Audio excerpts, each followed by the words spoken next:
어, 어제도 하나님의 은혜 가운데 계시록 학교를 이제 시작을 했습니다. 어제도 상당히 하나님께서 긴 시간이지만 위로부터 또 하늘의 전략들을 부어주신 것 같아요. 제 스스로도 어제 굉장히 고무가 되었고 성령의 감동 가운데 앞으로 열어주실 하나님의 계획들이 기대가 됐습니다. 여러분들 기대가 되셨죠? 다행히 어제 여러분들이 은혜를 많이 받으시고 또 긴 시간이었지만 과부하가 걸리지 않고 또 배웠던 것들, 흩어져 있는 지식들이 온전히 더 새로운 차원으로 업그레이드 되어지는 것들을 봤고 또 그 계시가 확장된 것들을 봤습니다. 그래서 시대가 업데이트 되기 때문에 계속 정세가 계속 오늘 내일 급변하기 때문에 거기에 따른 실시간 전략들이 필요한데, 그래서 하나님께서 계시록을 통해서 계속 업데이트해 가고 여러분들 나눌 테니까요. 어제 일부만 제가 유튜브에 공개를 올려놨는데 못 오신 분들도 꼭 보셨으면 좋겠다. 순종하면 좋을 것 같습니다. 항상 순종하는 자에게 하늘의 은혜가 열릴 줄 믿으시기 바랍니다. 그걸 알아야 돼요. 하나님께서는 언제든지 우리가 할 수 있다라는 자신만의 방식과 시간이 있지만, 하나님은 그때 그 시에 할 말을 주는 것처럼 그날 그 시에 자신의 정한 때 주시고자 하는 하나님께서 정하신 때가 있어요. 우리가 오늘이라 일컫는 동안 오늘 그 음성을 들었거든 우리가 반응해 나갈 때 놀라운 카이로스의 때를 맛보는 것입니다. 믿습니까? 그래서 순종은 항상 오늘 그의 음성을 듣거든 마음을 강팍하게 하지 말라. 내일이 염려하고 내일로 미루지 말라는 말들을 수없이 하는 거예요. 하늘의 비밀을 저는 평신됐더니 잘 몰랐어요.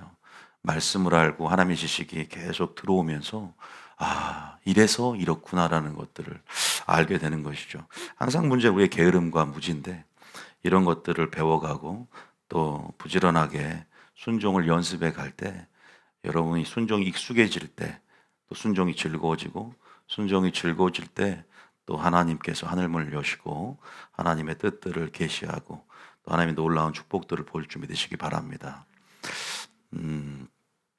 어제 계시록 이제 굉장히 강력한, 어떻게 보면은 단단한 식물들을 제공했는데 오늘 주일은 어떤 설교를 주셔야 되는가?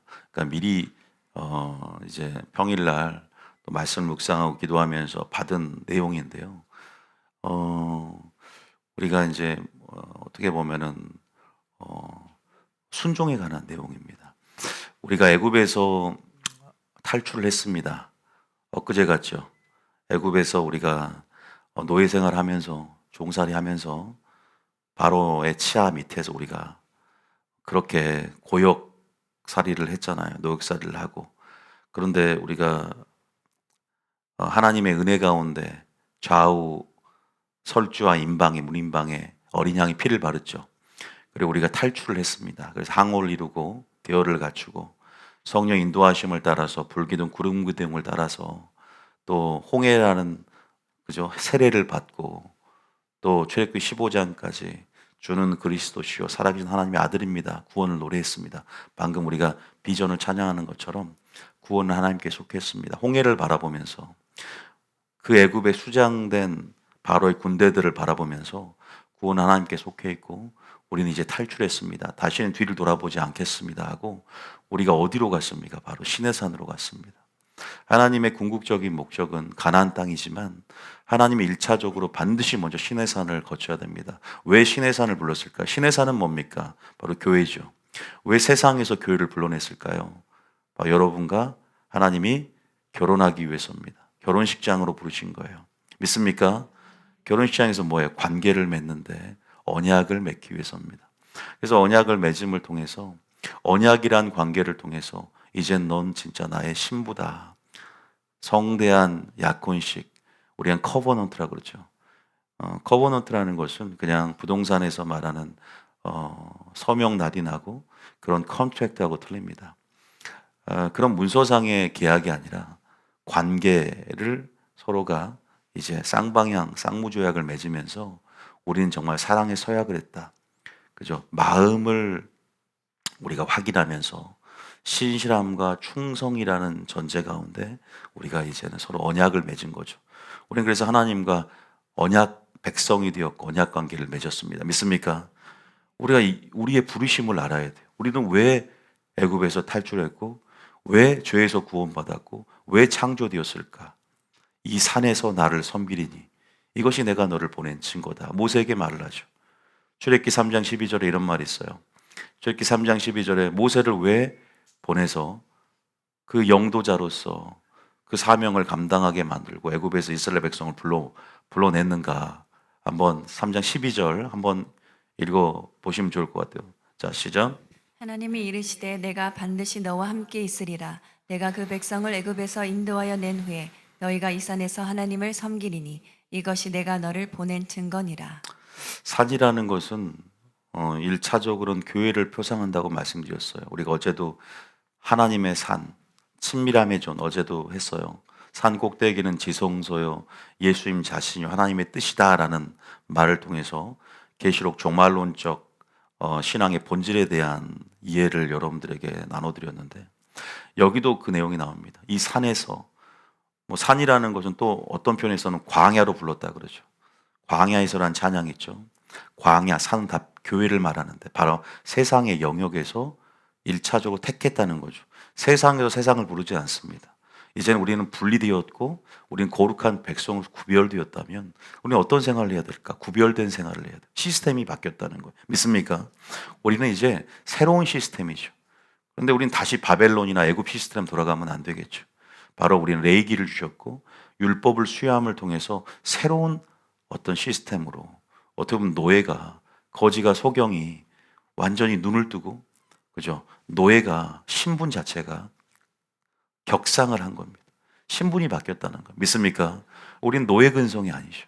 하나님 나라 백성으로서 왕의 위엄을 가지고 우리는 담대함으로 세상을 지배하며 살아가야 할 백성인 줄 믿으시기 바랍니다. 그러니까 우리의 신분 자체가 바뀌었음을 믿고 자존감이 좀 높아져 있어야 돼요. 세상 사람들과 구별된 여러분들은 그런 하나님의 택한 족속임을 믿으시기 바랍니다. 하나님과 결혼한 하나님의 신부예요. 할렐루야. 예수님의 신부라는 것입니다. 할렐루야. 또 예수님의 자녀입니다. 하나님의 자녀입니다. 믿습니까? 이러한 정체성들을 마귀는 모르게 만들어서 자존감을 떨어뜨리고 그 정체성들을 모호하게 만들어서 여러분이 누릴 권리와 특권들을 사용하지 못하게 만드는 것이죠. 그러니까 우리는 분명히 우리가 이런 분명한 출애굽 도식도 우리가 이 프레임을 온전히 이해해서 우리가 이제는 나왔구나 완전히. 우리는 홍해를 건너버렸구나. 우리는 세례를 받고 우리는 이제 신의 산으로 이 산에서 누구를 섬기리니? 하나님을 섬기리니 이것이 내가 너를 보낸 증거다라고 모세에게 소명을 주듯이 우리는 하나님을 섬기는 백성, 하나님을 예배하는 백성, 믿습니까? 그런 백성이 우리임을 믿으시기 바랍니다. 자, 그럼 정말 하나님과 결혼했는가? 이 신의 산이 예식장인가? 에레미야 31장 32절. 에레미야 31장 32절. 자, 읽어봅니다. 시작. 이 언약은 내가 그들의 조상들의 손을 잡고 애굽 땅에서 인도하여 내던 날에 맺은 것과 같지 아니할 것은 내가 그들의 남편이 되었어도 그들이 내 언약을 깨뜨렸습니다. 신의 산의 언약이 이제는 남편이 되는 언약이라고 그러죠. 근데 누가 깨뜨렸냐면 신부들이 이스라엘 백성이 다시 말하면 교회가 깨뜨렸다는 거죠. 아담처럼 언약을 어겼다는 것이죠. 그래서 하나님은 택한 자와 뭘 맺냐면 반드시 언약을 맺고 언약을 통해서 자신을 언약의 하나님 여호와로서 드러냅니다. 예수님이라는 말, 그 주도 여호와라는 말이 기원이 있는데 그래서 우리가 예수님과 맺은 계약은 언약의 피로써 그죠? 동일한 구약에서 연속성을 갖습니다. 신의 산과. 그러니까 다시 말해서 예수님과 맺은 언약은 사랑의 언약이고 신의 산에서 맺은 언약이 어떻게 보면은 원형이 되는 거죠. 우리가 완전히 분리된 언약이야. 신의 산 언약은 구약 언약이기 때문에 틀린 게 아니라 모든 속성과 하나님의 정신과 하나님의 마음들이 다 반영이 되었고 확장성을 이루는 거죠. 점진적이다 그러죠. 다 모형이 되는 거예요. 물론 실체는 예수님이고 우리가 예수님이 바로 그 맺은 언약 자체가 예수님 우리의 남편 되고 친구 되고 그러한 친밀함의 관계로서 은유를 설정하셔서 그 언약 관계의 바탕에 그런 친밀함의 관계가 있다는 것들을 우리에게 나타내시면서 더 우리에게 가까이 오시고자 했고 여러분도 더 가까운 하나님의 친밀함을 초청하고 계신다는 사실을 믿으셔야 됩니다. 할렐루야. 우리의 관계를 이렇게 말씀해 주고 있는데도 우리는 그 친밀함을 느끼지 못하고 인격적이지 않는다는 것이 주님의 안타까운 거죠. 하나님과 관계를 맺으면서 인격적이다는 게 뭘까요? 사랑을 주고받는 쌍방향의 관계라는 것이죠. 일방적이지 않아요. 뭐 결혼을 하는데 형식적인 그냥 우리가 서명 날인만 있나요? 결혼이라는 것은 사무적이고 형식적이지 않잖아요. 그냥 결혼이라는 형식만 유지하기 위해서 돈만 갖다 주고 서비스만 하고 이런 차원이 아니라 서로가 동고동락하면서 마음을 나누면서 서로가 서로에 대한 신뢰, 그 다음에 이제 물론 언약의 개념에서는 창조주와 피조물 위치가 틀리듯이 창조주 우리에게 신실하게 사랑을 다하고 책임을 다해서 보호하고 공급한다면 우리 피조물들은 언약을 깨트리는 게 아니라 신실하게 언약을 맺은 당사자로서 하나님 우리에게 율법을 수여했고 우리가 우리에게 당부한 그 말에 신실하게 충성할 의무가 책임이 우리에게 부여가 된다. 믿습니까? 이런 제가 말들이 그냥 말한 게 아니라 주님이 명령하신 거예요. 시내산에서부터. 예수님도 말씀하셨고 명령하신 거예요. 세 계명을 지키라. 지키라. 뭐 해라. 그냥 믿기만 하면 총 간다가 아니라 우리는 너무나 자의적으로 해석을 많이 한다. 자, 한번 읽어볼까요? 자, 먼저는 시내산이 예식장이라는 거 아시겠죠? 언약이 바로 남편과 아내가 되는, 그죠? 정말 어린 양의 혼인잔치의 예표죠. 분명히 나옵니다. 남편이 되었어도. 또 한 구절 더 볼게요. 호세아 2장 19절입니다. 이런 선지자들은 과거의 추억을 회상하게 만드는 거예요. 야, 니들 언약 맺었을 때 그렇게 우리가 서로 인격적으로 사랑을 나누는데 지금은 형식적인 관계가 되고 나를 배반해? 니들이 나에게 순종을 하는데 마음이 없잖아. 그때는 마음을 주고 사랑을 주고 인격적으로 나에게 왔으면서 지금은 형식적으로 그냥 마지못해서 순종하는 척해. 이래서 주님이 그걸 책망하게끔 선지자를 보내는 거예요. 그건 순종이 아니다는 거죠.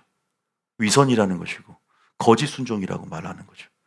자, 29절 2장 19절 읽어볼까요? 시작. 내가 내게 장가들어 영원히 살되 공의와 정의와 은총과 긍휼이 여김으로 내게 장가들며. 장가들었다는 말도 씁니다. 그러면서 이것은 보따리를 푼 거예요. 장가를 들었기 때문에. 다 성품이죠. 주님의 성품을 우리에게 전가시켜 주는 거예요. 사랑과 공의라는, 그죠? 대명사가 있겠죠. 다 그걸 풀어놓은 개념들이죠. 공의, 정의, 은총, 긍휼. 호세아도 나오고요. 여러 군데 나와요. 여김으로 내게 장가들며. 야, 이제 지금 이것은 어떻게 보면 미완이죠. 이제 우리가 예수님 재림할 때 어린 양의 혼인잔치가 이제는 정말로 가시적으로 이제 궁극적으로 영혼에 들어가면서 어린 양의 혼인잔치에 참여하고 우리 영원한 거룩한 성 예루살렘처럼 주님의 신부가 됨을 믿으시기 바랍니다. 지금 신부 단장하면서 신부 연습하는 거죠. 그리고 우리 정체성은 이미 신부라는 사실을 믿으시기 바랍니다. 제가 말씀드리고 싶은 하나님과 관계 속의 친밀함입니다. 믿습니까? 친밀함이에요. 여러분 하나님과의 관계 속에서 얼마만큼의 일단 친밀함과 인격적인 관계가 있는가. 일단 이것을 한번 살펴보면 좋겠다는 생각이 듭니다. 그 언약의 관계, 쌍무적 조약, 쌍방향의 서로 우리가 상호 커뮤니케이션 이런 부분들을 꼭 알아야 된다 말씀드립니다. 그래서 우리가 어쨌든 시내산에서 하나님께서 우리와 언약을 맺습니다. 그 장면 한번 볼까요? 출애굽기 19장 4절입니다. 우리 이제 불러 모으셨어요. 애굽에서 나왔어요. 상상을 해보죠. 시내산에 도착을 했고 이제 언약을 맺는, 언약을 공표하는 장면이죠. 4절입니다. 시작. 내가 애굽 사람에게 어떻게 행하였음과 내가 어떻게 독수리 날개로 너희를 업어 내게로 인도하였음을 너희가 보았느니라. 하나님께서 행하시는 모든 일들은 분명 목적성을 가지고 있습니다. 창조도 목적이 있고 구원도 목적이 있어요. 그냥 창조해줬어, 구원해줘서 이게 아니에요. 그 목적이 뭘까? 이 산에서 하나님을 섬기는 것이고 이제 우리가 어떻게 완전히 다른 인생을 사는 것이죠. 그리고 이제는 하나님이 멀리 있는 하나님이 아니라 성령이 우리 내주하시고 이제는 가까이 하나님과 인격적으로 함께 동행하며 함께 그렇게 하나님과 대화하며 또 하나님과 살아가는 존재로서 우리를 부르셨습니다. 할렐루야. 이것이 넓은 의미에서 예배예요. 이것이 동행입니다. 믿습니까? 그러면서 하나님을 기쁘시게 하는 삶, 하나님을 감동시키는 삶. 이제는 내가 내 삶의 주인이 아니라는 거죠. 너의 삶의 주인은, 주권은 하나님께 있고, 이제는 그렇게 하나님께 온전히 나를 의지하고 의탁하며 신에게, 하나님께 나를 맡기는 삶. 믿습니까? 그러면 하나님이 책임져 주겠다는 거예요. 너를 높여주겠다는 거예요. 할렐루야. 아주 쉬운데 기대는 게 어렵다는 거죠.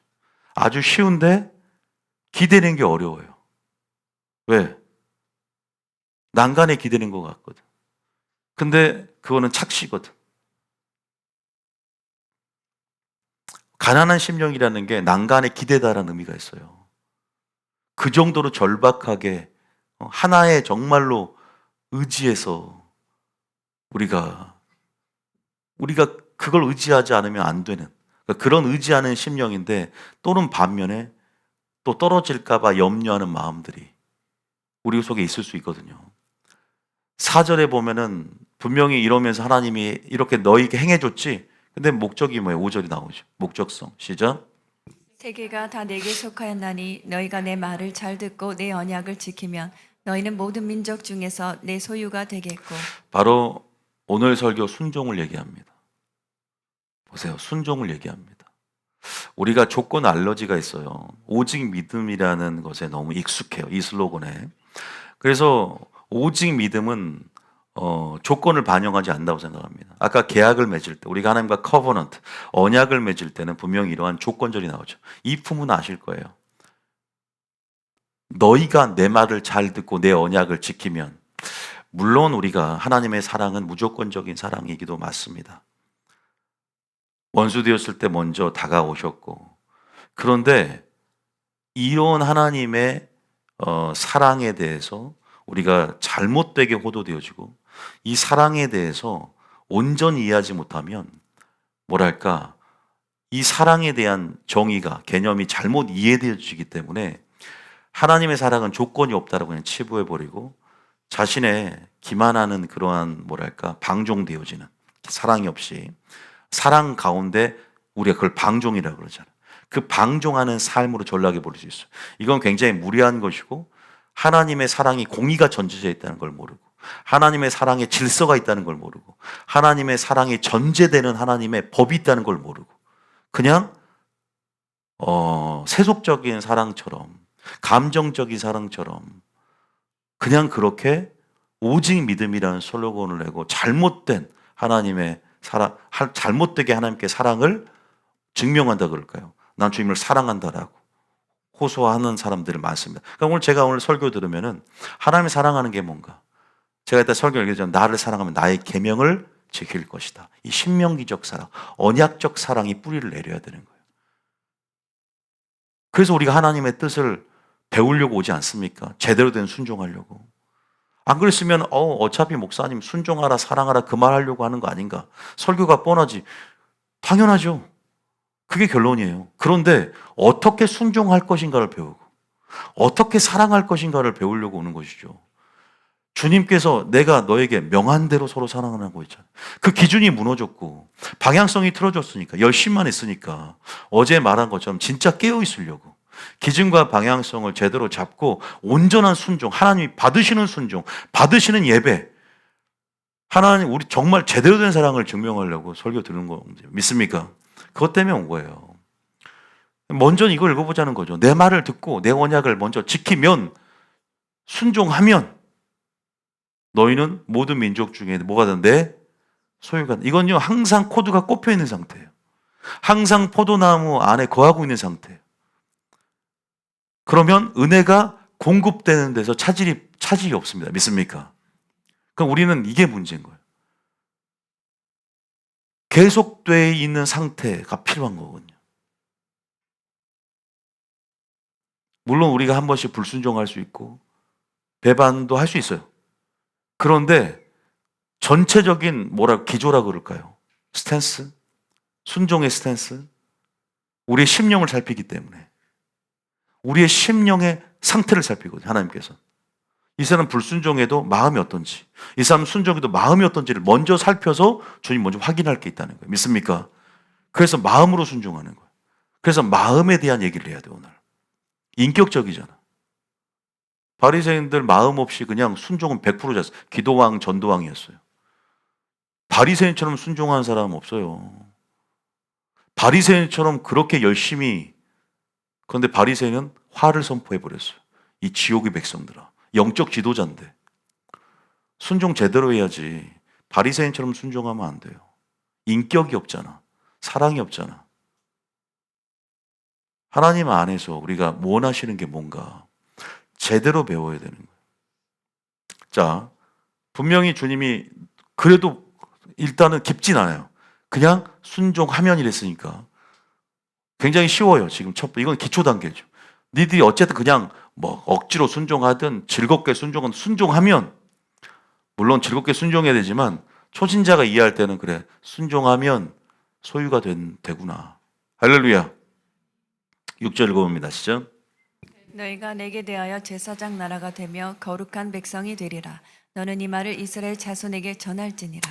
제사장 나라, 거룩한 백성, 영적 기도함 따라하면 자동으로 되어진다라고 많은 생각을 하지만, 그래도 우리는 정말 언약 백성으로서, 언약의 하나님을 모시고 섬기는 백성으로서 주님이 우리에게 율법을 수여할 때, 생명을 수여할 때, 또 성막을 건립하라고 해서 성막을 2개를 주실 때 우리는 한번 생각해 봐야 됩니다. 아, 순종하는 백성으로서 우리를 부르셨구나. 믿습니까? 순종을 통해서 우리는 사랑을 증명해야 돼. 남편이기 때문에.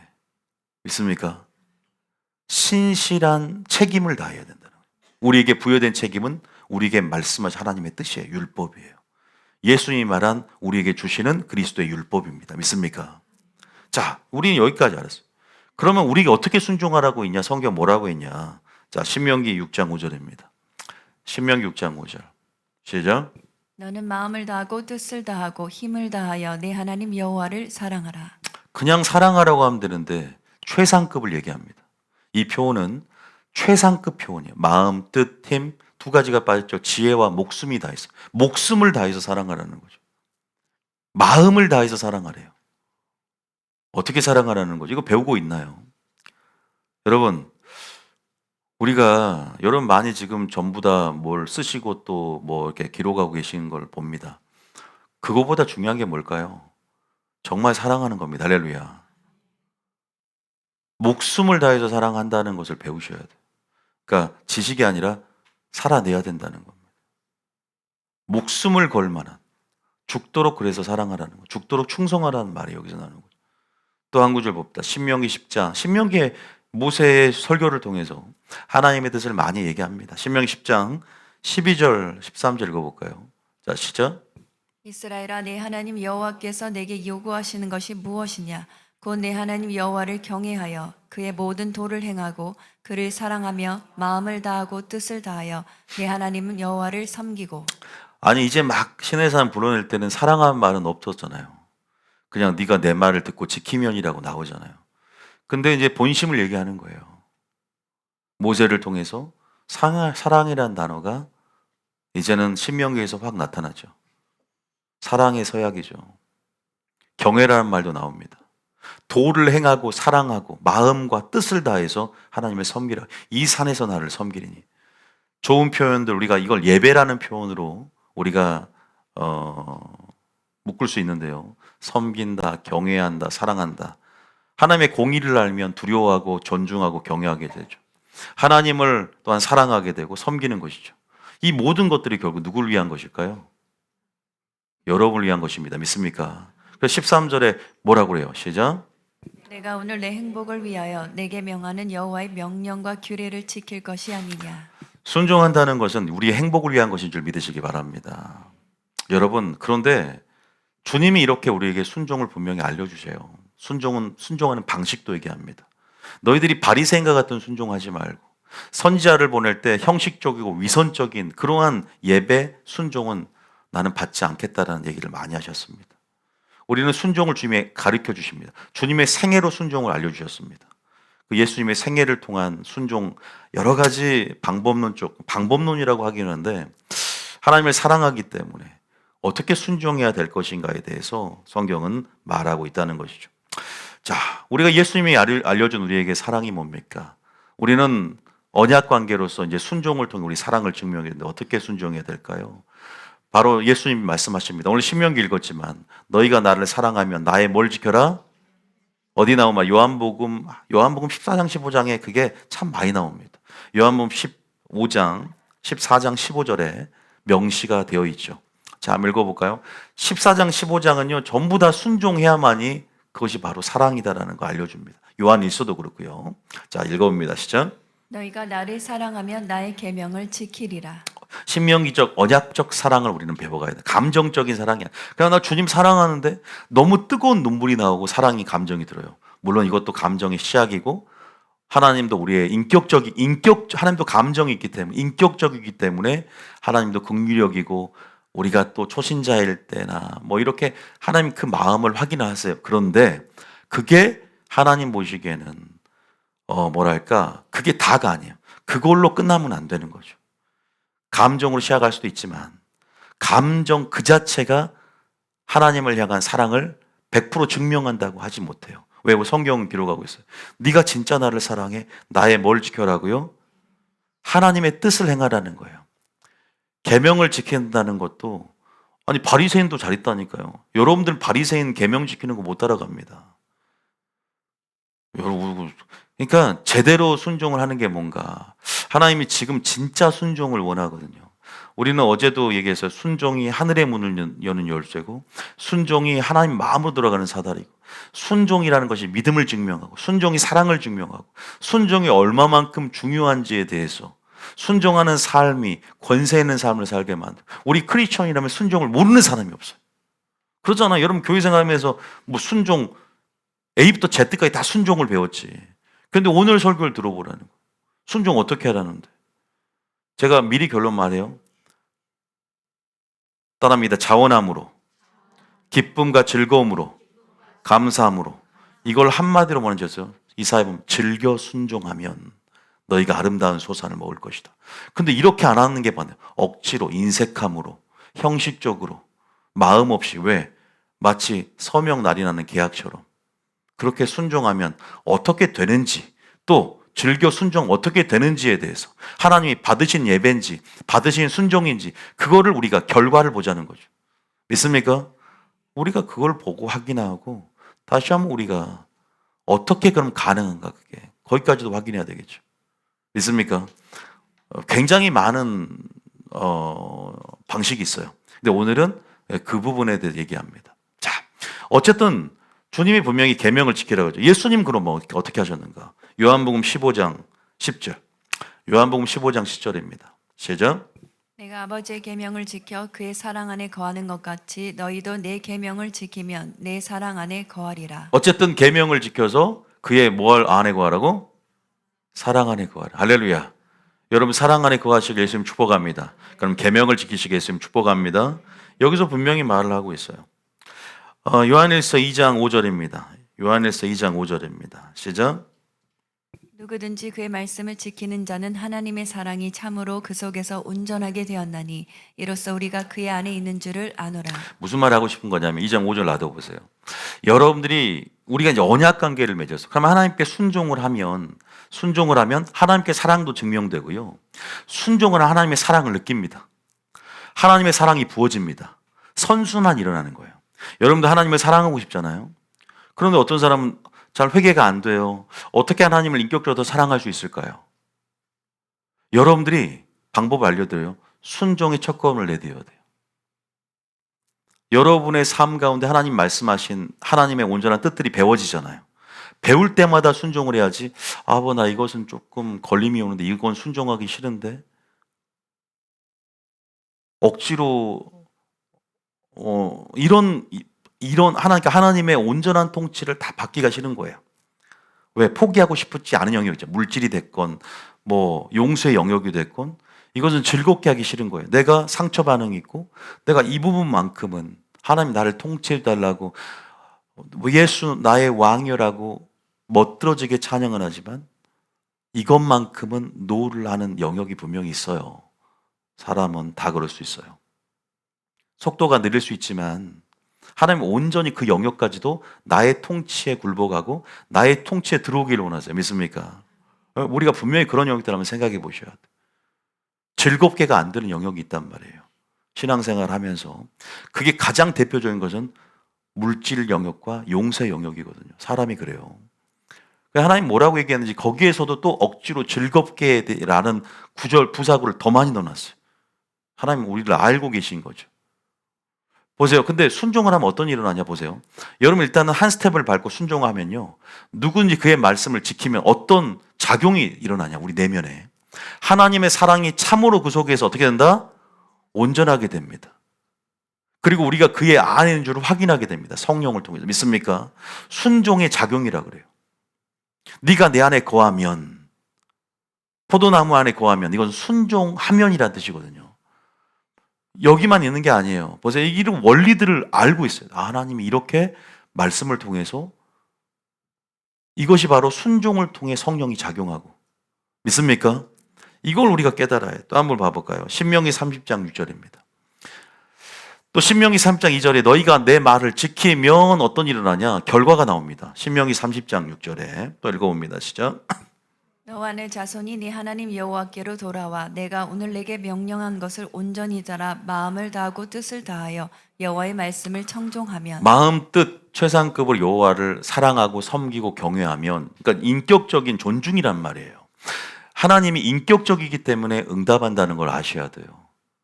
그러니까 하나님 어떤 사람은 상업적인 이용의 대상으로 여긴 사람이 있고 내가 이렇게 해줬는데 왜 이렇게 안 생겼어? 이런 사람도 있잖아요. 그게 아니에요. 여러분 부모님에게 그럽니까? 여러분 남편에게 그럽니까? 우리가 이건 서로가 상업적인 이용의 대상으로서만 제한합니까? 인격적이잖아요. 사랑이 있어야 되고 또 왜 우리 뉴비전교회 밥이 맛있어요? 사랑이란 조미료가 들어갔잖아요. 에? 그게 없으면 그냥 정량 넣고 맛없어요, 여러분. 소문난 이유가 국수도 맛있다. 어제 사랑의 조미료가 딱 들어가 있더라고요. 정성이라는 조미료가. 믿습니까? 마음을 담아버린 거예요, 거기다가. 그냥. 마음을 먹으니까 배가 불러서 어제. 여러분, 마음을 다하고 뜻을 다해서 여호와 말씀에 청종하니까 어떤 일들이나 결과를 보세요. 6절입니다. 시작.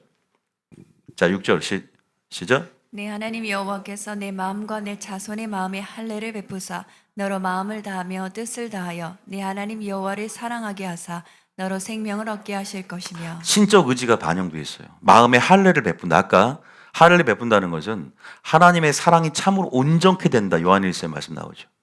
그러니까 여러분들이 정말 하나님을 사랑하고 싶은데 그 마음을 어떻게 주시는 거야, 하나님께서.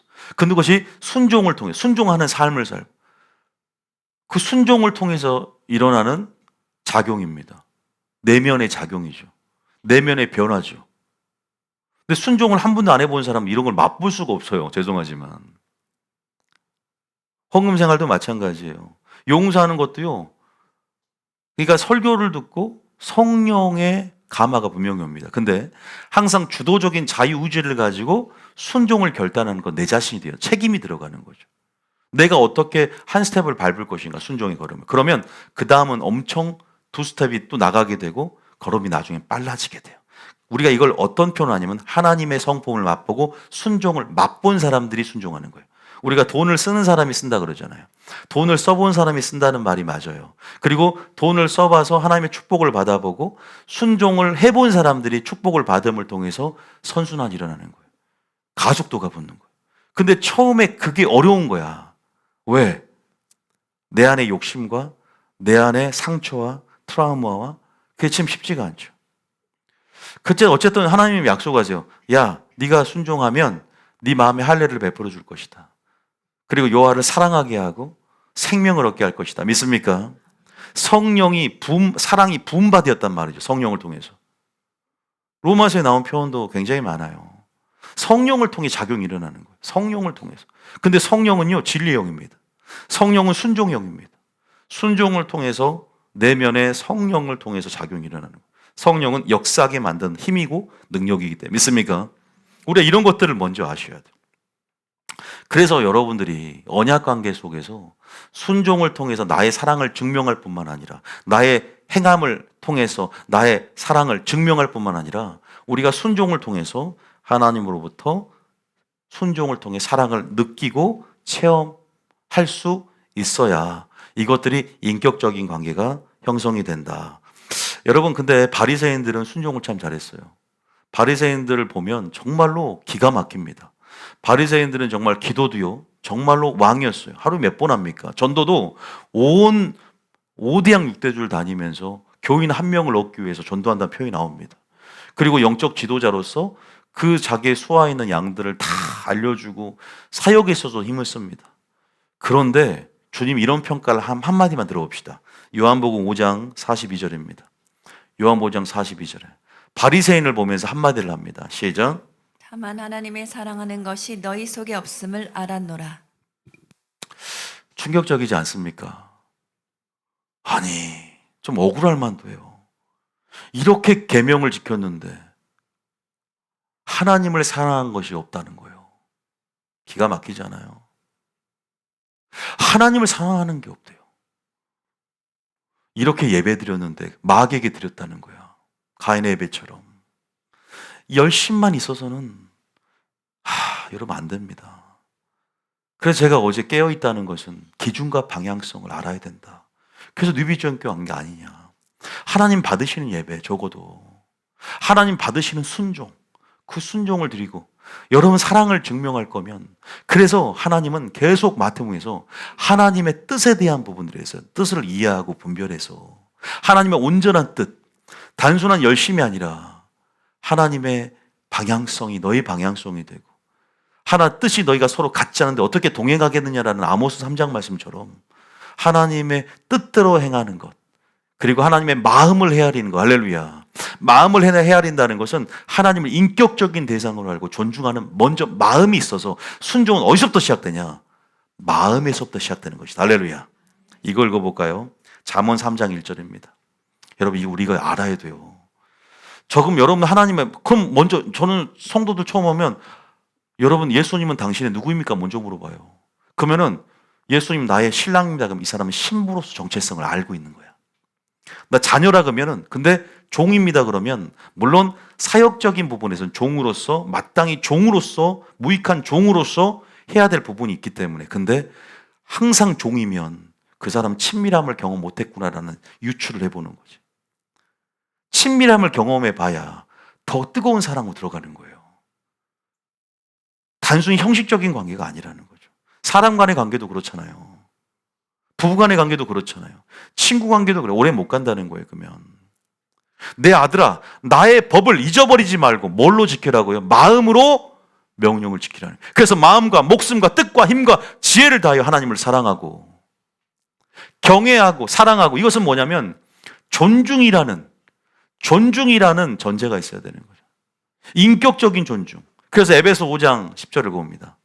우리가 지금 여러분들이 쉬운 구절이기 때문에 말씀을 이렇게 많이 알려드려도 흐름을 따라서 맥락은 이해하니까, 어려운 구절들은 많이 말씀해버리면요 막 중구난방식으로 돼버리고 헷갈리는데, 쉬운 구절이잖아요. 흐름을 따라가 보자는 거죠. 자, 10절입니다. 시작. 주를 기쁘시게 할 것이 무엇인가 시험하여 보라. 이거 인격적인 반응이에요. 하나님 우리에게 이렇게 인격적으로 너희 자유주의를 가지고 하나님의 뜻을 헤아리고 마음을 헤아리고 그렇게 순종하기를 원하는 거예요. 이해되셨죠? 그런 순종이 필요하다는 거예요. 그렇게 믿음을 발휘하기를 원한다는 거죠. 여기도 존중이 필요하고 인격적인 대상으로서 인식해야 되고, 신부냐 내가 먼저 자녀라는 정체성이 확립이 돼야 되고. 그럼 여러분들 생각해 보세요. 난 하나님 안에서 누구인가? 마귀는 마지막 때 정체성을 모호하게 만들 텐데, 나는 항상 내 위치를 확인해야 돼. 나는 애굽에서 나왔는데, 나는 종이 아닌데, 노예가 아닌데 여전히 노예 근성이네. 난 아직도 종의 신분으로서 묶여서, 난 아직도 소경이 아닌데 막 지팡이 짚고 다녀요. 아직도 눈을 떴는데도 지팡이를 버려야 될 거 아니야. 새로운 피조물이 됐다면서. 할렐루야. 우리가 새로운 방식으로 이제는, 그러니까 여러분들이 그러한 기쁨, 구원의 즐거움이 있어야 되고, 여러분들이 어떻게 어떤 내가 지위가 어떻게 격상이 됐는지 말씀으로 확인하면서 우리가 주님께서 누릴 그 모든 선물들과 은혜들과 축복들, 이것들을 깨달아야 돼요. 말씀을 들으면서. 할렐루야. 아니면요 계속 옛부대에 머물러 있고 노예에 머물러 있고 애굽에 머물러 있어요. 마음은. 주님은 우리가 결혼식을 했습니다. 할렐루야. 결혼을 한 거예요.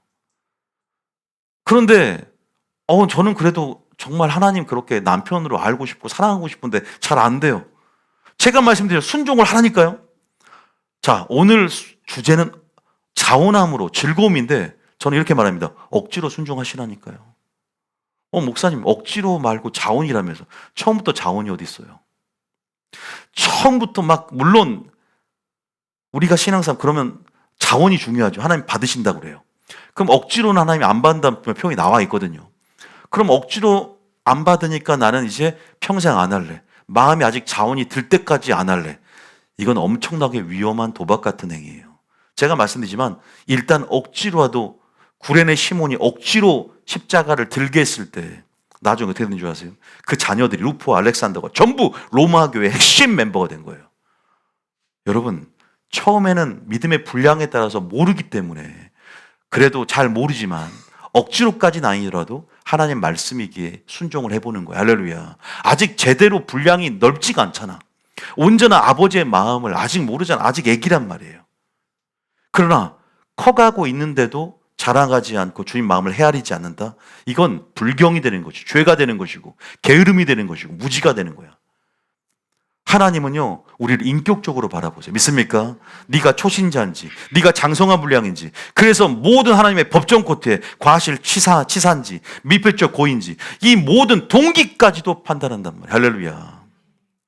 바리새인 보세요. 결과는 완벽한 순종이지만 동기를 보니까 꽝이야. 나는 외모를 보지 않고 중심을 보는데 꽝이야. 나는 마음을 보는데 꽝이야. 나를 인격적인 대상으로 보지 않고 형식적으로 무수한 재물이 무슨 필요가 있어? 나를 사랑하지 않는데 너희들 속에 나를 사랑하는 마음이 없도다. 여러분 주님 사랑하십니까? 마음이 어떠하십니까? 감정도 필요하다 해서 즐겁고 기쁜 마음은 주님을 알 때 생깁니다. 할렐루야. 그냥 즐거운 마음으로 그냥 드리라는 차원이 아니에요. 주님을 알고 은혜를 깨달은 날부터 열매를 맺는 것이다. 할렐루야. 그래서 그런 사람들, 즐거운 마음 하려는 사람들은 주님 말씀 듣기를 힘씁니다. 왜? 주님을 알고 싶은 마음이 선행되는 거예요. 믿습니까? 주님 뜻을 즐거워하는 마음이 있어. 일단 진리의 즐거움이. 이미 인격적으로 다가가는 사람의 그 삶의 전제는 하나님의 뜻을 즐거워하고 은혜를 깨달았구나. 은혜를 깨달았기 때문에 하나님의 법을 사랑하고 뜻을 즐거워하는 그런 스탠스가 있다는 거예요. 믿습니까? 골로새서 1장 6절에 이런 말이 있어요. 읽어봅니다. 골로새 1장 6절에 읽어볼까요? 시작. 이 복음이 이미 너희에게 이르매 너희가 듣고 참으로 하나님의 은혜를 깨달은 날부터 너희 중에서와 같이 또한 온 천하에서도 열매를 맺어 자라는도다. 하나님의 은혜를 깨달은 자는 열매를 맺습니다. 할렐루야. 여러분 하나님의 뜻이 깨달아집니까? 그래도 적어도 저희 교회에 다니는 분들은 사모함으로 오고 또 하나님의 단단한 식물일지라도 하나님의 은혜들과 하나님 아는 지식들이 자라남을 통해서 야, 죄에 대한 하나님의 관점을 보고 이거 하나님이 싫어하는구나. 하나님을 존중하기 때문에 하나님을 사랑하기 때문에 용서에 대한 명령을 보고 그래 하나님께서 이렇게 하나님이 원하시는구나. 또 하나님의 심판대를 보고 이렇게 경외감이 생기기 때문에 존중하기 때문에 하나님은 보이지 않는 것 같지만 그 말씀과 뜻을 존중하는 거예요. 그 말씀과 뜻을 사랑하는 거예요. 믿습니까? 그래서 강조하다 보니까 그래서 뭘 사랑한다? 그의 뜻을 사랑하는 거죠. 아, 주님 말씀이 생명이다.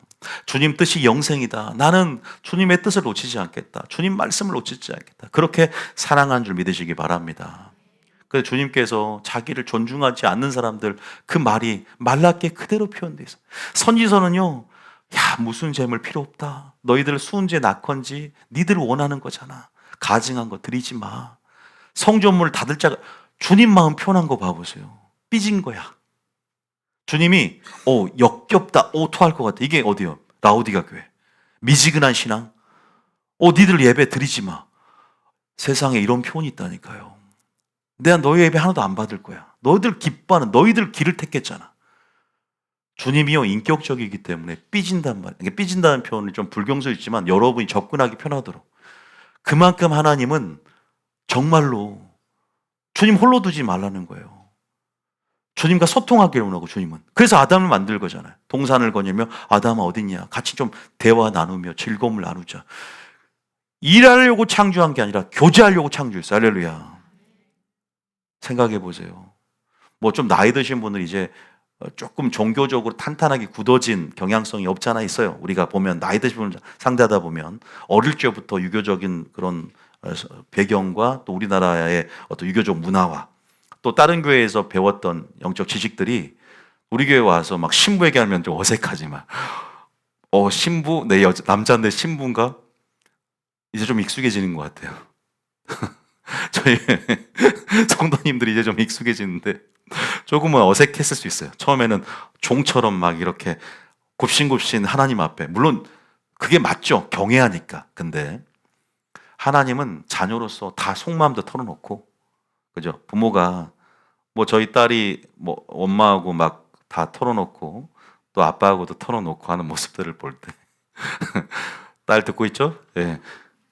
다 털어놓고 할 때 볼 때 이게 인격적이다. 식탁 교제를 통해서. 그래서 예수님은 식탁 교제를 통해서 인격적인 교제를 하고, 그게 뭐냐면 서로 소통하면서 마음을 주고받으면서 사랑을 확인하고 신뢰를 구축하는 거예요. 할렐루야. 그렇게 되면 순종이 어떻게 되냐면 감사, 은혜를 깨달은 날부터 아버지의 사랑을 알고 그 사랑을 알았노니 하나님은 사랑이시라. 그 사랑 안에 거하게 되고 그 사랑이 좋고 그 뜻을 갈망하고, 할렐루야, 보이지 않지만 그 뜻을 염원하게 되고 그 뜻을 행하는 것이 심중에 있사오니 즐거움이 되고, 다윗이 그러한 삶을 살았다. 할렐루야. 예수님을 사랑하는 것은요, 예수님의 뜻을 사랑하는 거예요. 다윗은 표현을 보죠. 주의 법이 내 심중에 있사오니 내가 그의 뜻 행하기를 즐거워합니다. 신속 행하기를 지체하지 않습니다. 믿습니까? 여러분, 우리가 보이지 않는 하나님, 지금 우리가 뜻을 통해서 우리에게 당신을 드러내고 계시고 당신의 성품을 나타내고 계십니다. 할렐루야. 우리 뜻은요, 왜 주어졌냐? 왜 이해하고 분별하냐? 행하기 위해서 주어진 것이다. 믿습니까? 순종을 통해서 하나님의 사랑을 증명하고, 순종하면 이제 하나님 마음에 할렐루야 부사 여호와를 사랑하게 하시고 그의 사랑이 온전히 내 속에 이루어지며 그 안에 거하는 자는, 그의 사랑을 하는 자는 그의 사랑이 온전히 내 내면 속에서 온전한 사랑이 되어 두려움을 내어 쫓는다. 할렐루야. 그래서 순종이 이런 좋은 효과를 가지고 있어요. 순종하면 마저 환난도 이긴다. 믿습니까? 그러기 전에 하나님 은혜를 깨닫고 정말 하나님을 사랑하고 마음과 목숨과 뜻과 힘과 지혜를 다하여 하나님을 사랑하는 법을 배워야 된다. 할렐루야. 주님 말라기에서 제가 말했잖아요. 야, 너무나 좀 가증스럽다. 이런 주님 그 좀 노하시는 장면 한번, 인격적으로 노하시는 장면 한번 좀 봐야 돼요. 말라기 1장 6절부터 읽어보면요, 하나님 마음을 따라서 그게 보여, 흐름이 보여요. 6절입니다. 시작. 내 이름을 멸시하는 제사장들아, 나 만군의 여호와가 너에게 이르기를 아들은 그 아버지를, 종은 그 주인을 공경하나니 내가 아버지일진데 나를 공경함이 어디 있느냐? 내가 주인일진데 나를 두려워함이 어디 있느냐? 하나 너희는 이르기를 우리가 어떻게 주의 이름을 멸시하였나이까 하는도다. 얘들은 종교적인 형식적인 예배는 드리는데 그 위선적인 거죠. 사랑하는 감정은 있어요. 그게 뭐 아예 뭐 주님을 배척하거나 불경스럽게 하진 않아. 근데 마음이 병든 것, 저는 것, 헌금을 드리는 거야. 쓰다 남은 것들. 하나님께 드리는 건 항상 최상것. 찬양에도 최선을 다해서 연습하고 최고의 상. 우리가 여러분 솔직히 말해서 우리가 뭐 찬양을 한다든가 하나님 앞에 나올 때도요, 최고, 최상의 상태가 돼야 되지 않을까요? 보이지 않는다고 하나님 무시하는 거 아니잖아요. 여러분 대통령 만나러 갈 때를 생각해 보세요. 예를 들면 높은 고위관직을 만난다, 소개팅을 한다. 죄송하지만 청년 전부 화장하고 갈 거잖아요. 근데 오늘 그 소개팅 갈 때와 화장과 오늘 교회 주님 만나러 갈 때 화장을 생각해 보라 이 말이죠. 그 말은 제 말 뭐냐면 마음가짐, 태도인 거죠. 저는 그렇게 생각이 됩니다. 양심이죠. 주님은 그것까지도, 그러니까 우리가 그걸 의식하는 사람이 얼마나 있을까? 근데 주님이 내 안에 계신다면서. 근데 우리가 너무 우리 안에 종교적인 바탕이 너무 강하면 그러니까 교회 놀이가, 교회 생활이 종교 생활이 돼버린다는 거죠. 나 예배 듣고 그냥 가는 거야. 아니잖아요. 생명이 되고 어떤 목적이 있잖아. 내 삶이 예배가 되고 하나님과 동행하는 삶, 교제하는 삶. 우리가 조금 정말로 다 전방위적으로 점검을 해야 된다고요. 여기서 보세요. 주님이 지금 너무 기분이 나쁜 거예요. 멸시했다는 거예요. 근데 얘들은 멸시한지를 몰라. 지도자도 타락했고 가르쳐주지 않으니까. 7절 읽어볼까요? 자, 시작. 너희가 더러운 떡을 나의 제단에 드리고도 말하기를 우리가 어떻게 주를 더럽게 하였나이까 하는도다. 그 다음 이는 너희가 여호와의 식탁을 경멸히 여길 것이 말기 때문이라. 착각하고 있고, 자, 그 다음 절에 만군의 여호와가 이르노라 너희는 눈먼 희생 제물을 바치는 것이 어찌 악하지 아니하며 저는 것 병든 것을 드리는 것이 어찌 악하지 아니하냐. 이제 그것을 너희 총독에게 드려보라. 그가 너를 기뻐하겠으며 너를 받아주겠느냐. 제가 말 대통령한테 갈 때 총독 얘기를 하는 거예요. 비교해보라는. 주님이 보세요. 약간 삐진 느낌이 들죠. 삐진 모드예요 지금. 말이 좋아서 삐졌지 주님 무관심한 게 더 무서워요. 여러분 사랑 연애할 때 무관심하면 더 그게 무서운 거 아세요? 차라리 삐질 때 기회가 있어. 그잖아요. 삐질 때가 기회가 있는 거예요. 야, 그러니까 하나님이 우리를 심판하겠다가 아니라 나 지금 마음이 이러니까 빨리 회개하고 돌이켜서 다시 뭐랄까 마음으로 순종했으면 좋겠다고. 그러니까 우리가 그 사람이 최상의 가치라면 최상의 가치에 맞는 예우가 되어지고, 내가 그 사람을 사랑하면, 연애를 생각하면 그 결혼 생활이라는 거죠. 연애에서 그 사람을 사랑하면 마음이 확인이 돼야 되는 거잖아요. 월급만 딱 갖다 주고 마음을 안 나눠. 대화가 없어. 그냥 딱 오면은 바로 방으로 들어가 버려. 씻고. 마음을 확인하고 그 신혼 때 사랑이 기억이 안 나. 첫사랑을 잃어버리는 거죠. 그러니까 정상적이지 않죠. 우리 신앙생활이 바로 결혼생활이잖아요. 네 총독이 들어봐. 우리 하나님 앞에 내 삶을 드리고 예물을 드리는, 헌금을 드리는 게 크리스천으로서 기본 스탠스예요. 그리고 이것은 신적 명령이에요. 기쁨으로, 즐거움으로 헌금을 드려야 되는데, 가장 최상의 것을 드려야 되는데, 이제 막 꼬깃꼬깃. 제가 그랬죠. 저희 어머니 예전에 다리미질 해가지고 1,000원짜리도 다 우리에게 주셨단 말이에요. 그 당시에 80년대 가면은 항상 다리미질을 해서 초등부 때 제가 다리미질해서 엄마가 주신 거 내가 했어요. 다리미질 하는 것도 봤어요. 저는 성경책에 항상 미리 꽂아놨어요. 어머니가 현금을 뽑아서. 지금 계좌로 다 입금시키잖아요. 그래서 저는 실수해라 공을 하나 더 눌러라. 정성이 없으니까 실수하는 거예요. 하나님이 그냥 10만 원 할 거 100만 원 잘못 눌러가지고 입금돼가지고, 목사님 잠깐 그거 돌려주시면 안 되냐고. 분명히 말합니다. 클릭할 때도 정성을 다해서 클릭하세요. 주님. 그냥 막 손 빠른 사람들 조심하라고요. 정성 없이 조심스럽게. 정성 주님 지금 눌러요. 이렇게.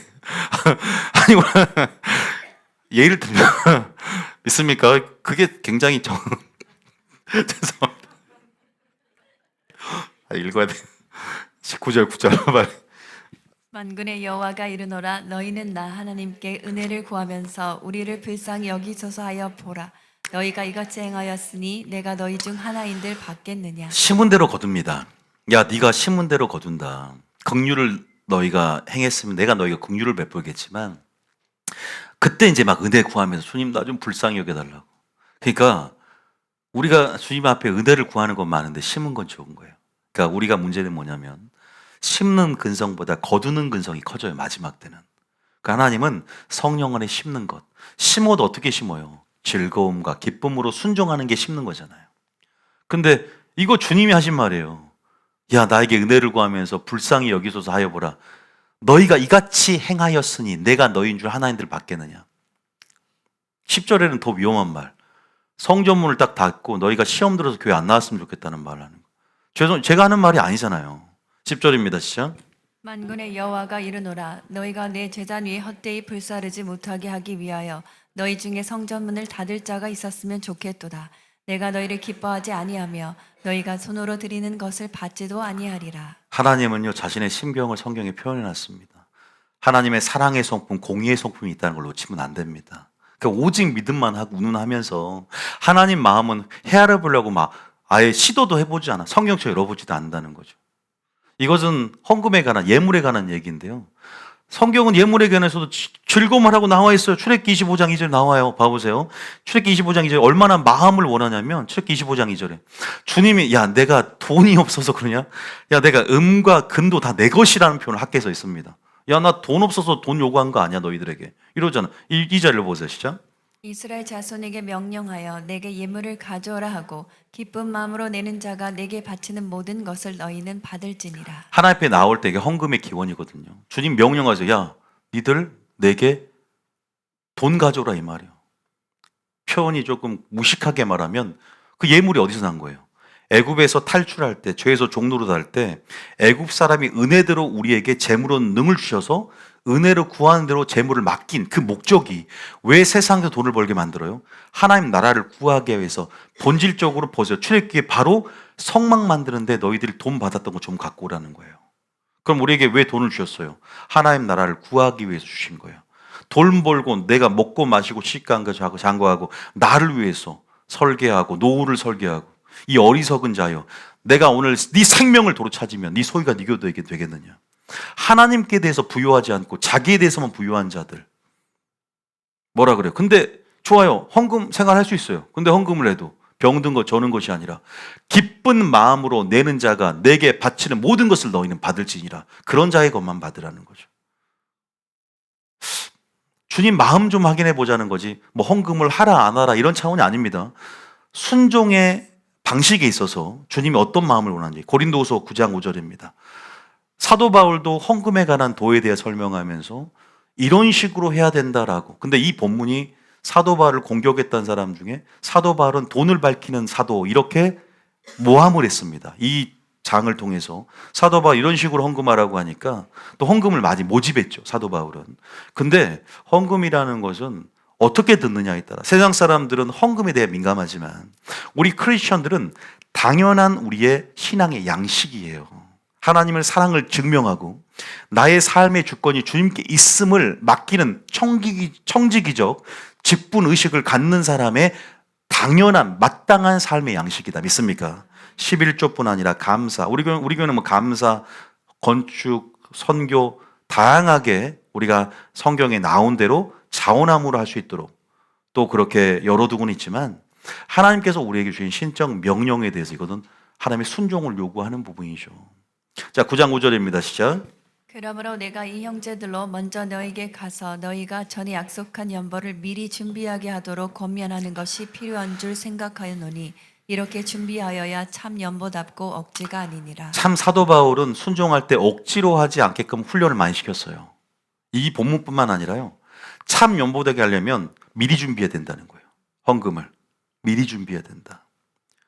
그래야 억지가 아니다는 거죠. 보세요. 하나님이 인격적이라는 전제를 알아야 돼. 근데 하나님 존중합니다. 제가 아까 우스갯소리로 클릭할 때도 주님 눌러요 막 이렇게 주님과 대화하듯 아니 물론 여러분들이 이것이 우리가 제가 우스갯해서 얘기했지만 마치 보이는 실체처럼 항상 나와 동행하는 동반자처럼 의식하는 정말로 여러분 굉장히 중요한 개념이에요. 제가 오죽 했으면 저는 차 탈 때 혹시 장거리 할 때는 옆살에 예수님 앉을 자니까 깨끗이 쳐놓게 예수님이 좀 이렇게라도 저는 한번 표현을 합니다. 남들이 보면 미쳤나 할 수 있지만 그러니까 뭔가 이렇게 좀 이렇게 가시화해서 보이지 않지만 있는 것처럼 또 주님과 대화를 하면서 음성을 듣고 또 예배 들어 기도하면 주님 저 왔습니다라고 기도하고 시작하지 않나요? 주님 저 왔습니다. 오늘 저에게 하실 말씀이 좀 하시고 제가 주님 앞에 이거 다 토설하면 주님 제 이렇게 아픔이 있는데 근데 주님한테도 자기 상처를 드러내지 않는 사람이 있어요. 아니 주님이 세상을 창조했고 나의 심정과 폐부를 감찰한 분인데 나 주님 앞에 이거 드러내기 싫어요. 말이 안 돼요. 주님 앞에 내 모든 걸 드러내셔요. 다윗처럼. 믿습니까? 주님 누가 나를 죽이러 와요? 나를 대적자가 왜 이렇게 많아요? 주님 나 좀 살려주세요. 구원해 주세요. 저들을 처단해 주세요. 주님 나 좀 살려주세요. 인격적이기 때문에 더 사랑하면 더 깊이 들어가는 거예요. 기도를 통해서도. 저는 인격적이란 말을 써요. 주를 기쁘시게 할까 무엇인가를 시험하라. 기쁘게 한다는 것. 여러분 왜 우리를 그런 수많은 은유의 관계로 설정했을까? 친구 관계, 부부 관계, 부모 자식 관계 다 친밀함이야. 친밀함의 존. 여러분 우리가 이거를 더 이상 너희를 종이라 하지 아니니 종은 그 주인의 하는 것을 알지 못한다. 이제는 내가 다시는 종이라 하지 아닐 것이다. 할렐루야. 여러분, 우리가 하나님이 우리를 더 깊은 친밀함을 초청하고 계십니다. 할렐루야. 더 많은 비밀을 알려주고 싶어 하세요.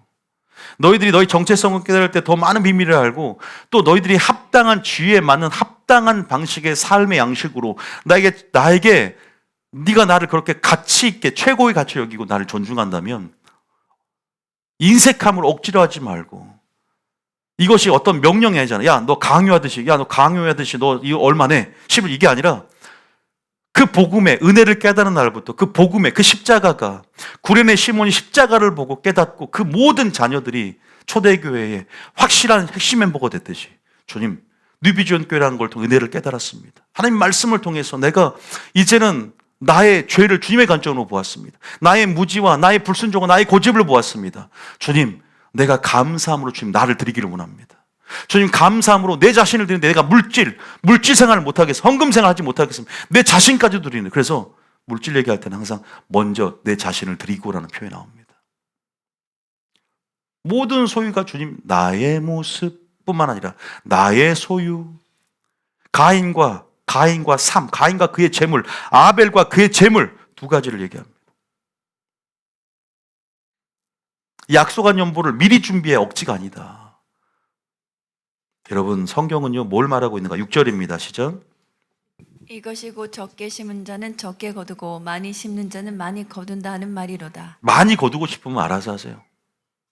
많이 거두는 자들은 마음을 많이 심는 것이고, 보물 있는 곳에 니들 마음이 있다 그랬잖아요.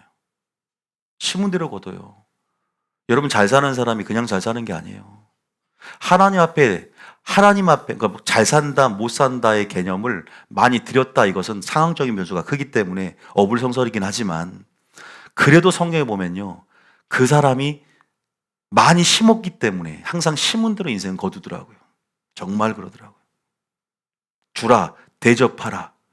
성경적인 그런 명령 안에서 주라, 흔들어 넘쳐 안겨주겠다. 주지도 않는 사람이, 심지도 않은 사람 어떻게 거두기를 기대합니까? 은혜를 구하면서 주여 나를 불쌍히 여기소서 하여 보라. 내가 너희의 기도를 하나인들 받겠느냐? 주님도 인격적이세요.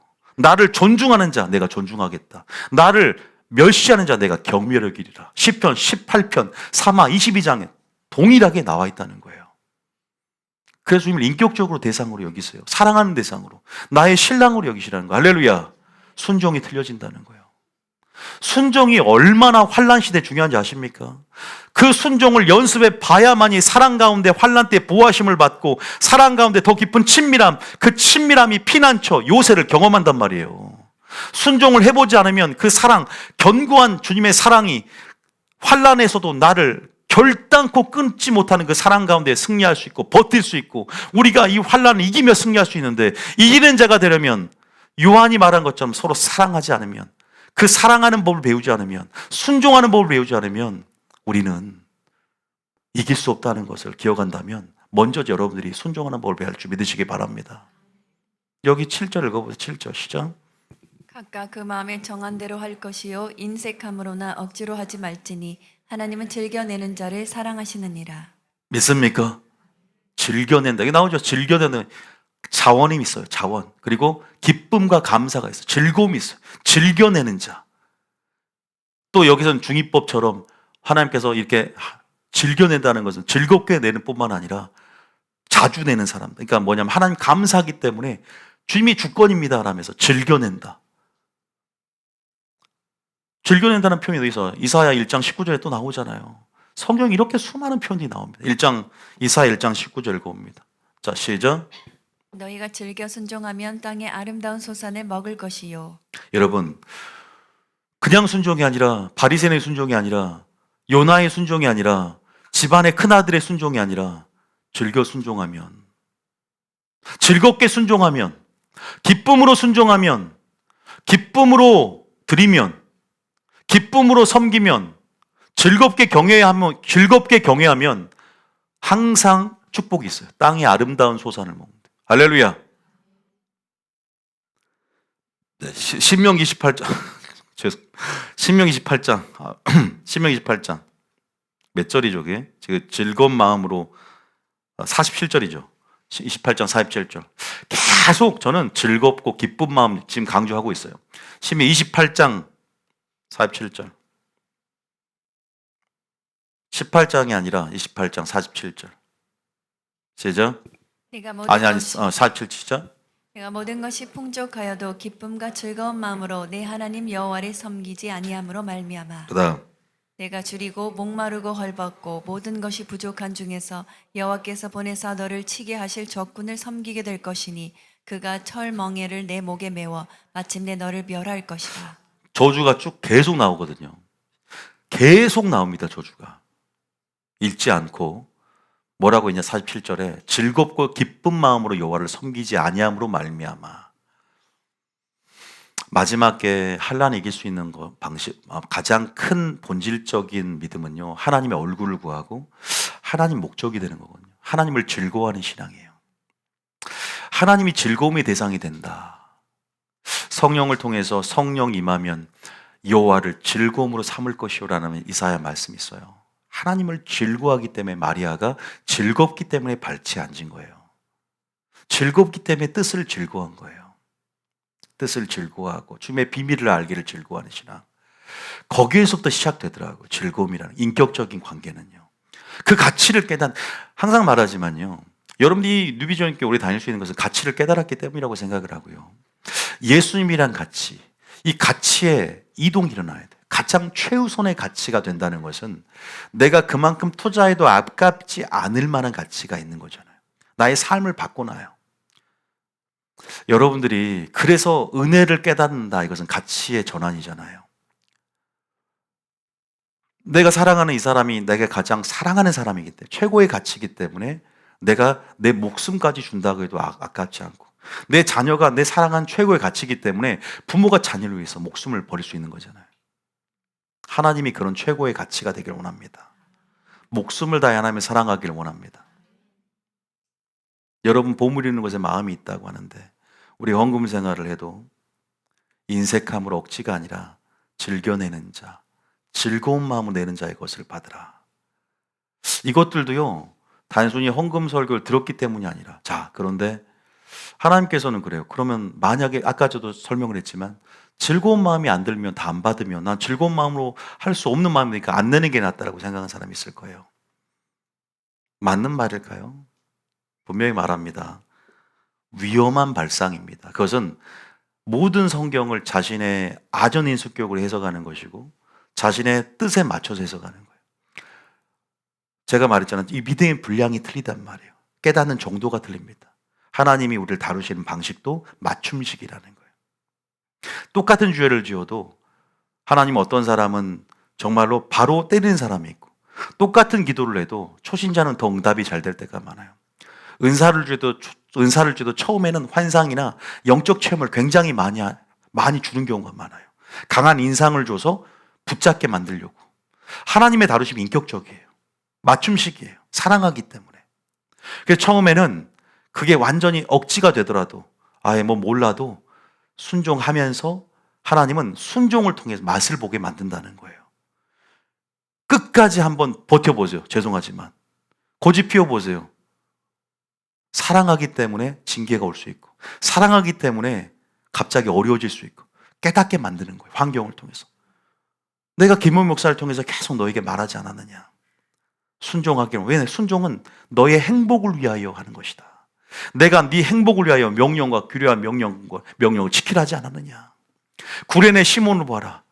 우연히 그 사형 집행장에 멍하니 있다가 로마 군인들이 야, 십자가를 억지로 줘, 그래서 억지로 줬는데 나중에 십자가라는 큰 은혜를 크게 경험하고 모든 자녀들이, 루포와 알렉산더가 로마 초대교회의 핵심 멤버가 된 것을 보지 않았느냐.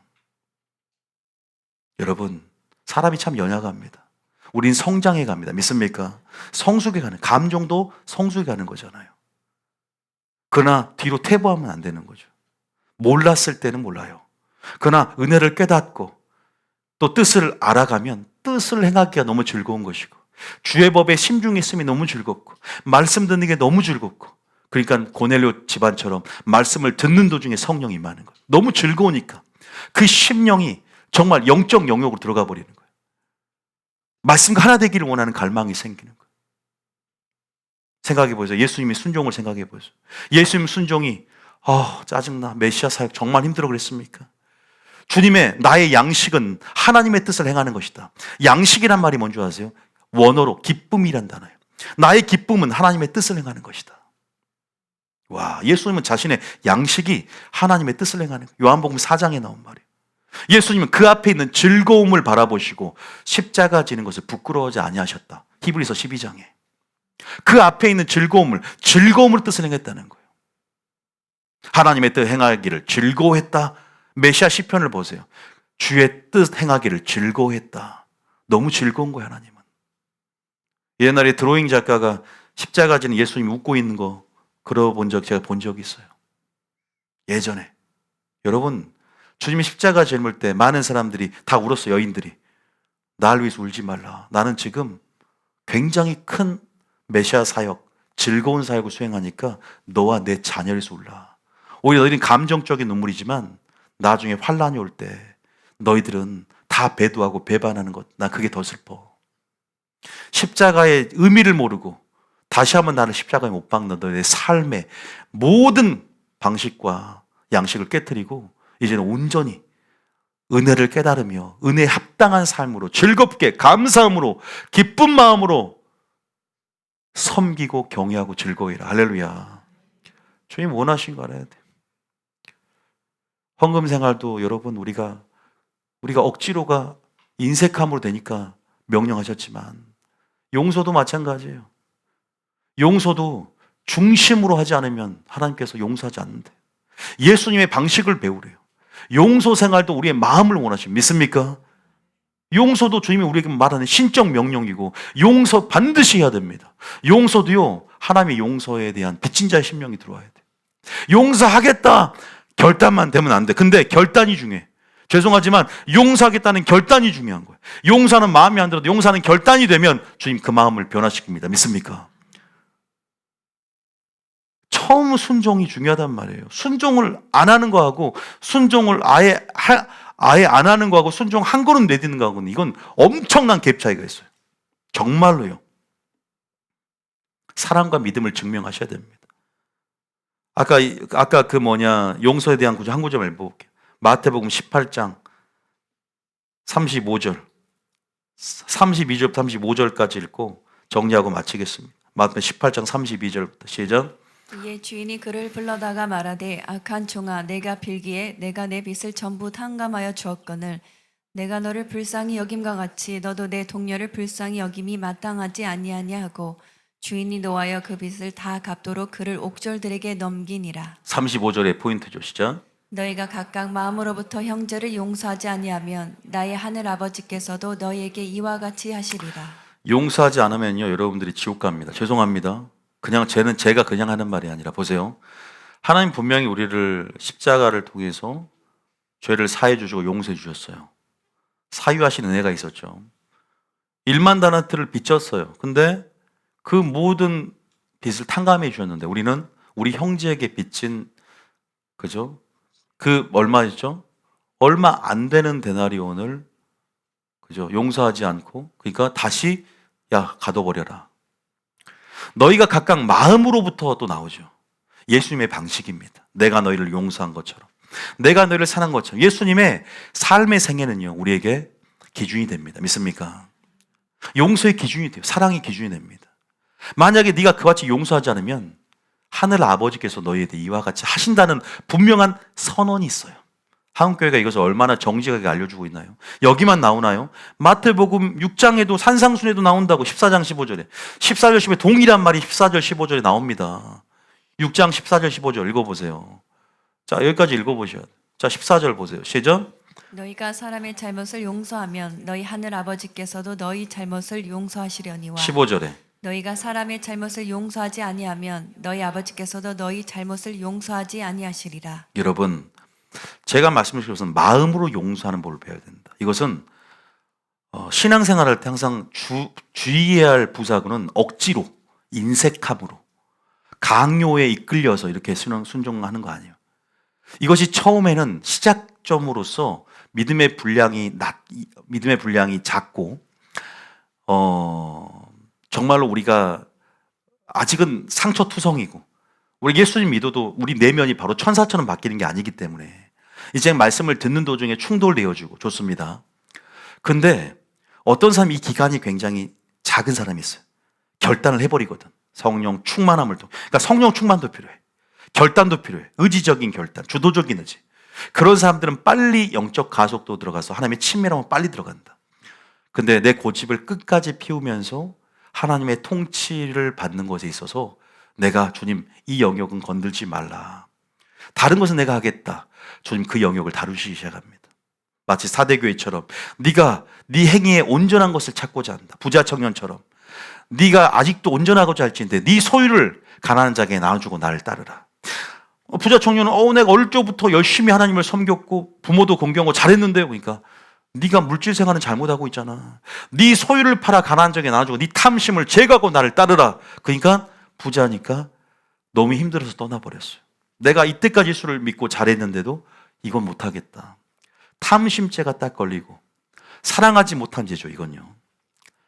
여러분 우리가 돈을 사랑하는 것도 하나님을 사랑하지 않는 죄에 걸립니다. 믿습니까? 서로 사랑하라 이 계명에 다 들어있다 그랬어요. 가늠하지 말라, 탐심하지 말라. 예수님은 서로 사랑하라는 계명으로 압축하셨죠. 여러분 제가 서두에 말씀드린 거 잊지 마세요. 하나님은 인격적인 분이십니다. 믿습니까? 인격적인 대상이에요. 우리는 언약을 맺었습니다. 사랑의 언약을 맺었습니다. 그리고 우리는 결혼 생활을 하고 있는 거예요. 약혼이죠. 어떻게 보면. 이제 예수님 오시면요. 이제는 더 성대한 어린 양의 혼인잔치가 들어갑니다. 여러분 결혼 생활이 지긋지긋한지 모르겠지만 이 신앙생활을 결혼 생활 비교한다면 이제 더 깊은 혼인 생활로 들어가요.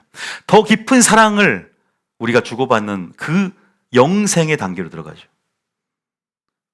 여러분 사랑이 싫다면요 큰일 날 소리입니다. 서로 사랑하라고 했기 때문에. 믿습니까? 사랑을 배우려고 제가 순종을 얘기하는 거지 순종 그 자체가 목적은 아니죠. 주님은 사랑을 주고받고 싶은 거예요. 할렐루야. 그 사랑을 주고받는 형식 가운데 순종이라는 형식이 있죠. 하나님의 거룩한 장치입니다. 우리가 이런 하나님의 우리를 배려한, 피조물을 배려한 은혜의 응답이라고 할까요? 이 순종, 이 예배를 꼭 하나님이 합당한, 주가 기쁘신, 주가 놀래는, 주가 감동받는 예배와 순종이 됐으면 좋겠다. 그리고 꼭 반대로 아까 말라기 표현 기억하셔요. 그 말라기에 주님께서 약간 삐진 모드에 들어가신 주님의 감정을 헤아리세요. 할렐루야. 그리고 정말 온전한 주님의 뜻을 이해하세요. 뜻대로 행하는 여러분 되시겠으면 축복합니다. 그 마음을 헤아리며 순종하시겠으면 축복합니다. 헌금 생활을 해도 용서하는 삶을 살아도 억지가 되지 않게 교회에서 헌신을 해도 하나님 받지 않으십니다. 왜? 주님은 동기를 먼저 보시고 나는 중심을 보고 나는 마음을 보지 니들의 순종한 결과 네가 사역했고 헌신했고 찬양했고 이거 보지 않는다는 거예요. 어떤 중심으로 했느냐. 나는 그 중심이 바로 너희 심판대 앞에서 너의 은밀한 너의 숨은 뜻과 마음의 숨은 생각들이 심판대 드러나리라. 고전 2장에 나옵니다. 고전 4장인가요? 그 모든 것들이 심판의 대상이지 바리새인처럼 나 순종했잖아요. 헌신했잖아요. 결과 중요해. 나 일했잖아요. 이게 아니라는 거예요. 어떤 마음이냐. 어떤 중심이냐. 가난한 심령이냐. 누구를 의지했냐. 그 과정에서부터 주도 면밀하게 주님은 다 하나하나 체크하신다. 우리를 다루시고 성숙시킨다. 믿습니까?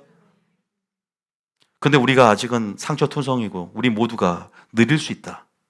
느리게 갈 수 있지만 빨리 가려고 했어야 돼요. 주님 오실 때 가까이 왔고 더 강력한 영광을 보고 은혜를 체험하려고 했어야 돼요. 그것이 여러분을 변화시킬 것입니다. 하나님의 영광이 여러분을 변화시킬 것입니다. 하나님의 은혜가 십자가가 빚진 자의 심령이 되어 하나님의 강력한 말씀을 들으려고 하십시오. 마리아가 그래서 말씀을 듣고 변화되었고 향유효과를 깨뜨렸습니다. 마르다는 말씀을 듣지 않고 열심만 있었어요. 누가 하나님이 됐나요? 누가 주님의 마음을 압니까? 누가 그리스도의 마음을 알아 주를 가르치겠느냐? 마음을 전이받고 마음과 하나 되기 위해서 주님의 뜻을 사랑하시길 예수님 축복합니다. 그 뜻이 심중에 끼려 있으면 축복합니다. 시편 119편 다윗의 율법을 사랑하는 그 마음처럼 주의 뜻을 사랑하고 보이지 않지만 나는 주님의 뜻 행하기를 즐깁니다라고 즐거워합니다. 여호와를 즐거워합니다. 그래서 나는 헌신합니다. 그래서 저는 감사합니다. 그래서 저는 봉사합니다. 그래서 저는 하나님 섬깁니다. 그렇게 고백할 수 있는 여러분 되시길 예수님 축복합니다. 이게 제대로 된, 이게 방향성을 제대로 된 올바른 순종임을 알고 우리 모두가 그런 순종을 배워가며 날마다 우리 힘이 아니라 성령의 충만함으로 기도하면서 순종하고 기도하며 성령 충만하며 그 일들을 감당할 수 있는 성령 충만함으로 모든 일들을 하는 성령과 함께하는 여러분 되시길 예수님을 축복합니다. 찬양 들어주세요.